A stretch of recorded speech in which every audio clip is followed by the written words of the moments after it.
So I focused on my business, I focused on my family, I focused on the actual activities at the trip, and I just made a list of the things that I wanted, and I wanted to share that with you because I also believe that some people believe that they don't deserve first class.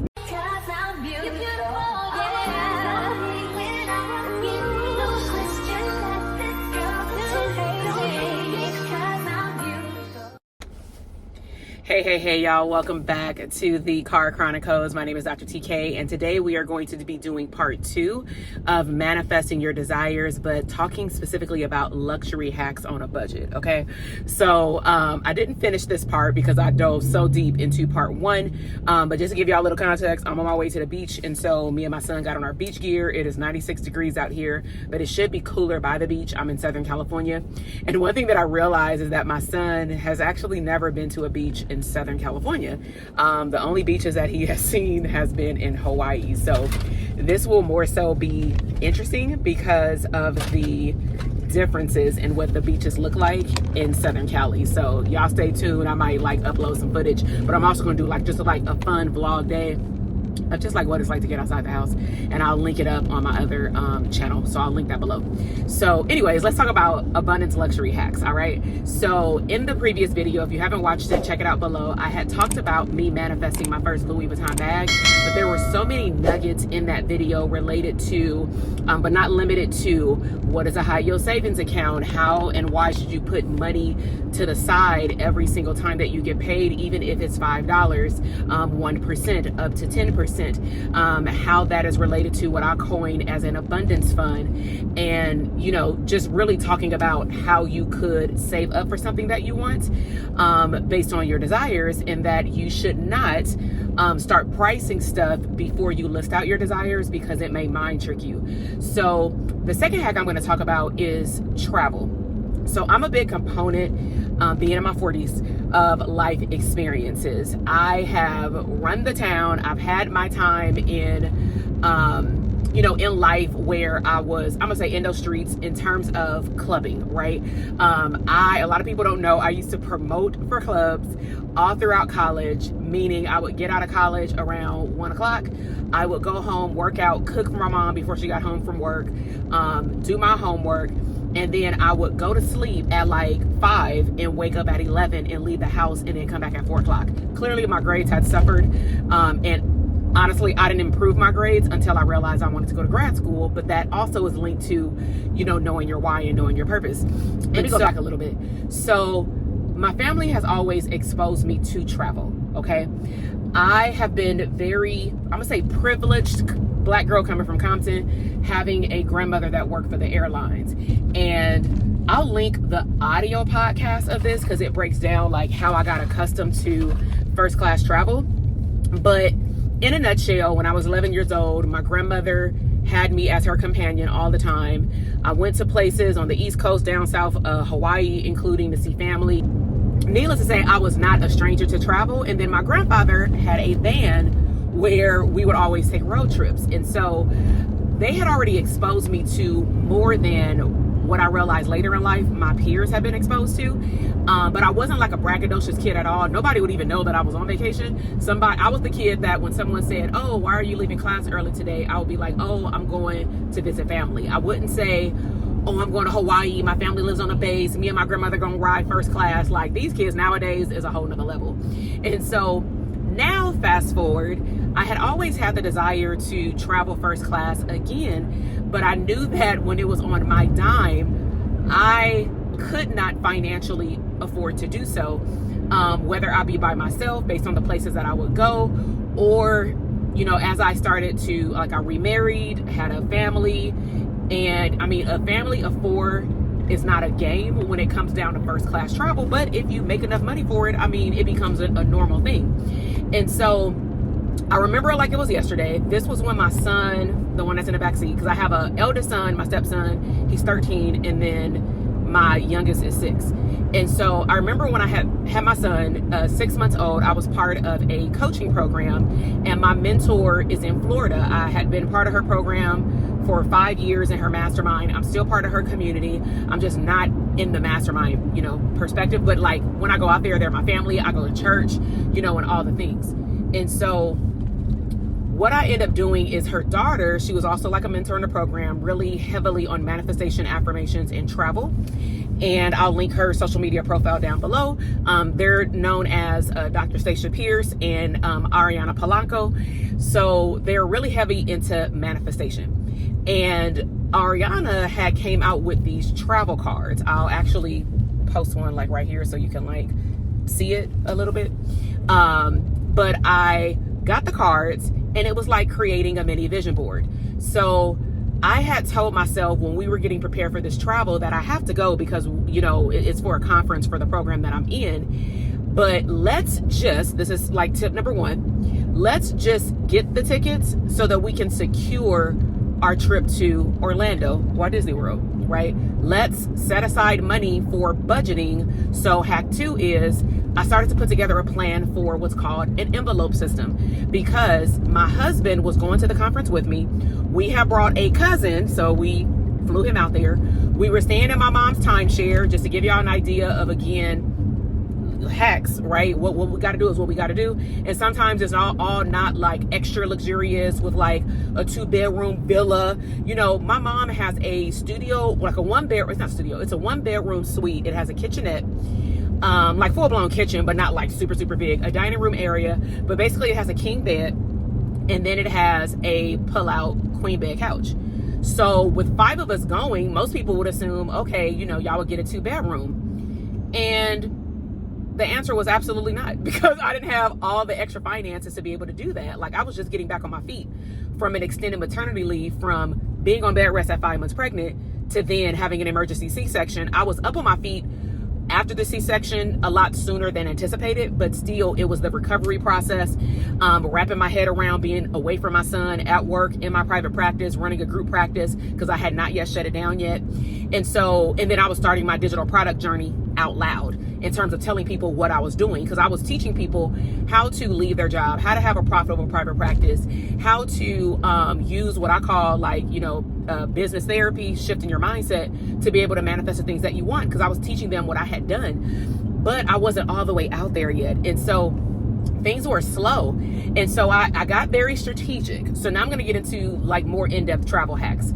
So I went on delta.com and I noticed that the tickets for the regular economy, where you get to choose your own seat, be careful what seats you choose, because if you do, I don't even know if they still have this, but on those extra third-party websites, you want to be very mindful to know what you're signing up for, because you will go for the cheapest deal, not even realizing that you're going for the deal in which you cannot choose your seat.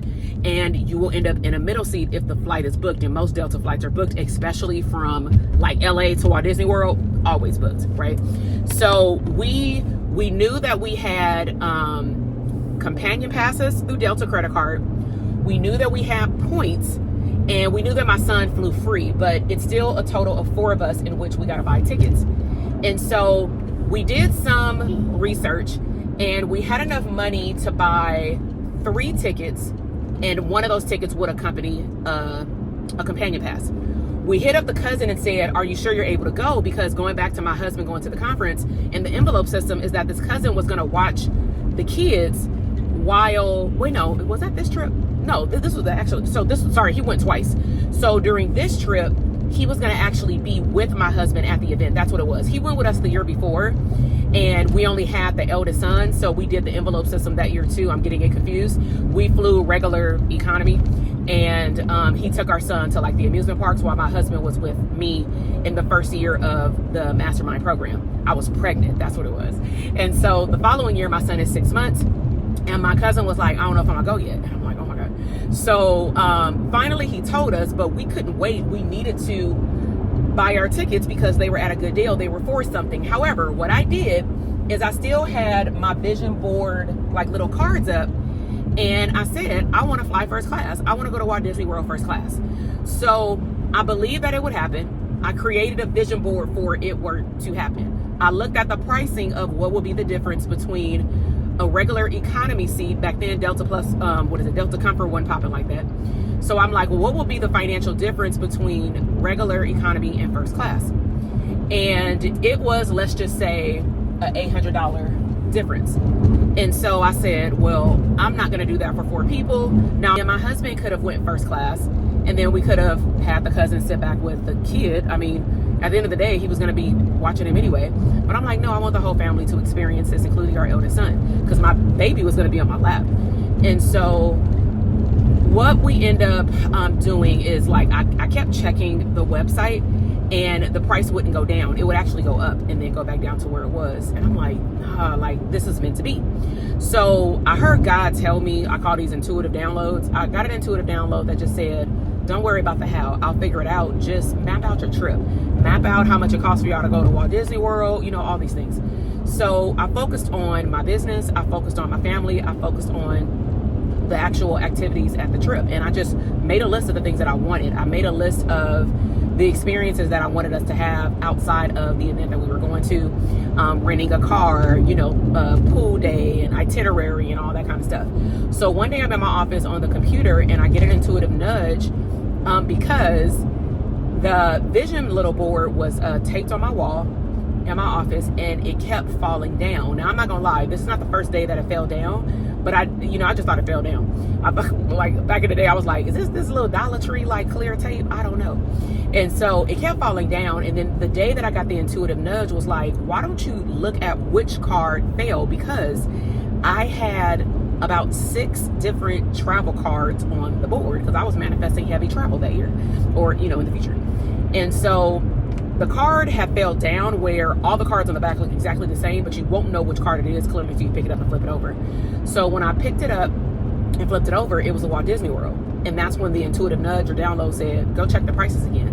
So when I went to check the prices, whatever, let's just say if it was an $800 difference, it went down $400. Now, I don't believe it was even $800 as a difference because I remember upgrading those seats for like $250 each.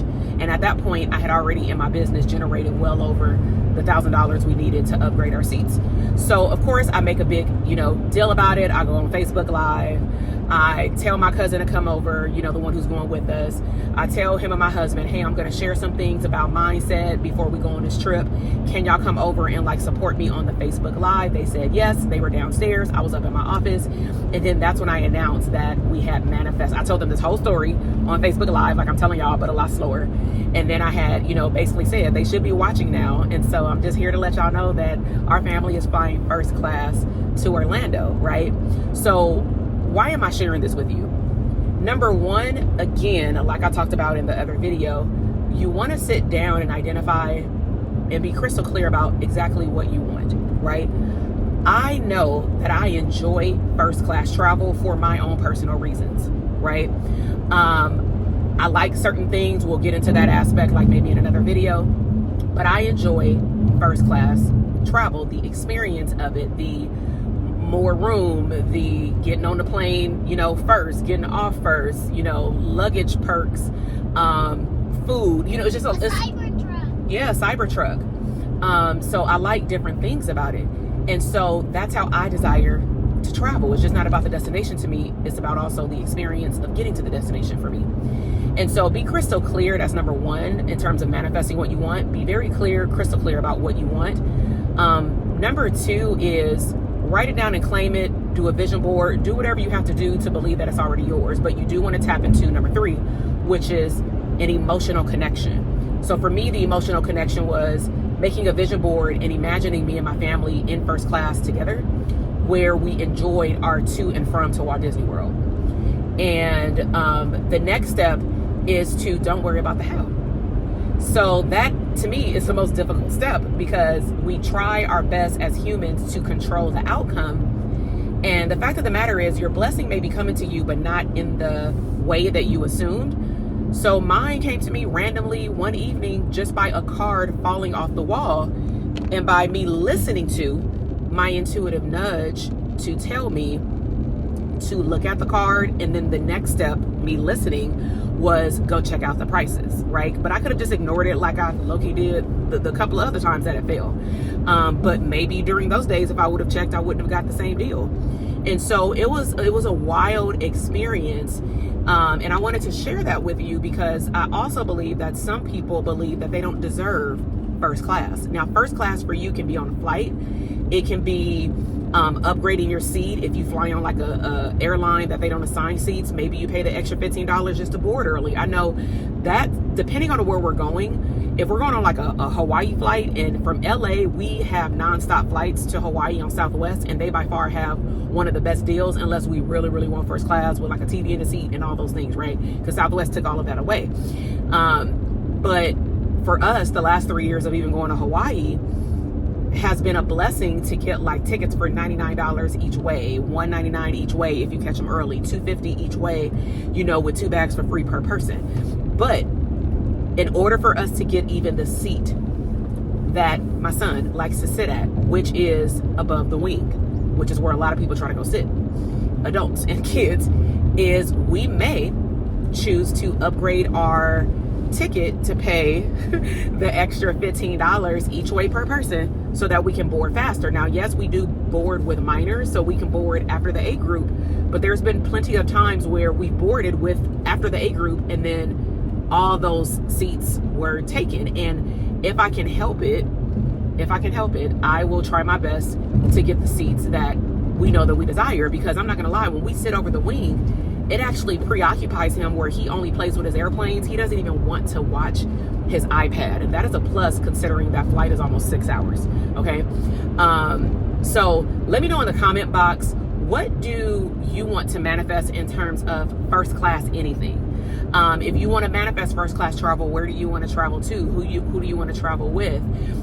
Do you want to go on the journey of manifesting more? Let me know also in the comment box or description box if this is a topic that you would like me to continue talking about, because, you know, I'm really good at digital products, and specifically for therapists, private practice, and teaching them how to grow their business into other streams of income. But at the end of the day, whether I'm talking to therapists or online entrepreneurs and content creators, at the end of the day, our mindset is 80% of the outcome that we see in our 3D reality, and it's 20% strategy. So you can soak up all the videos online on my channel and on someone else's channel on YouTube, and go to all these trainings and go to all these courses or join all these courses. But none of the things that you're learning is going to stick, or you won't be motivated to implement it if you don't have the right mindset. All right. So I hope that you've enjoyed this car on the way to the beach chit chat with me. I will tell you that I'm really enjoying the comments below these type of videos because they're very informal. I'm not in my office. It feels honestly good just to talk. Something about sitting sometimes at my desk makes me feel like I'm in a classroom per se. So if you are new here, welcome. If you are coming back, welcome. I hope that all of y'all are subscribed. If not, make sure that you click the subscribe button. Make sure that you give this video a thumbs up. And again, let me know what was your biggest takeaway from this video. Y'all have a great day. Bye.